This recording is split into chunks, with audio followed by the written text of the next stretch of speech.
రాష్ట్రంలో సౌర విద్యుత్ ఉత్పత్తి చేసే పూర్తి సామర్థ్యాన్ని వినియోగించుకునేందుకు ఉన్న అవకాశాలను పరిశీలించాలని సీఎం చంద్రబాబు నాయుడు అధికారులకు దిశానిర్దేశం చేశారు. ప్రత్యేకించి రాయలసీమ జిల్లాలో సౌర విద్యుత్ ప్రాజెక్టులను పెద్ద ఎత్తున ఏర్పాటు చేసి పునరుత్పాదక విద్యుత్ ను తయారు చేసేందుకు వీలుండాలని ఆయన సూచించారు.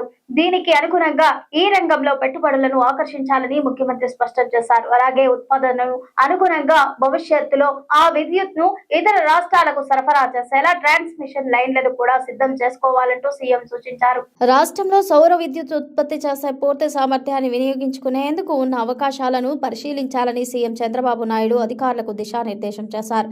ప్రత్యేకించి రాయలసీమ జిల్లాలో సౌర విద్యుత్ ప్రాజెక్టులను పెద్ద ఎత్తున ఏర్పాటు చేసి పునరుత్పాదక విద్యుత్ను తయారు చేసేందుకు వీలుందని ఆయన సూచించారు. దీనికి అనుగుణంగా ఈ రంగంలో పెట్టుబడులను ఆకర్షించాలని ముఖ్యమంత్రి స్పష్టం చేశారు.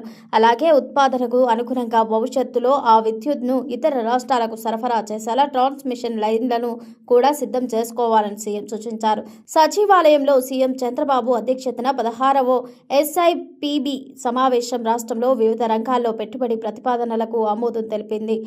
పరిశ్రమలు, విద్యుత్, IT, పర్యాటకం, ఫుడ్ ప్రాసెసింగ్ రంగాల్లో 39,436.84 కోట్ల విలువైన ప్రతిపాదనలకు రాష్ట్ర స్థాయి పెట్టుబడుల బోర్డు ఆమోదం తెలియజేసింది.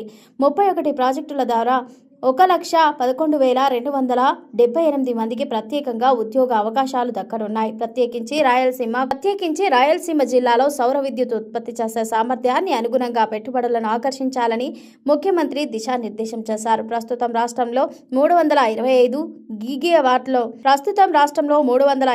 గిగావాట్లో సౌర విద్యుత్ ఉత్పత్తికి అవకాశం ఉందని అధికారులు ముఖ్యమంత్రికి వివరించారు.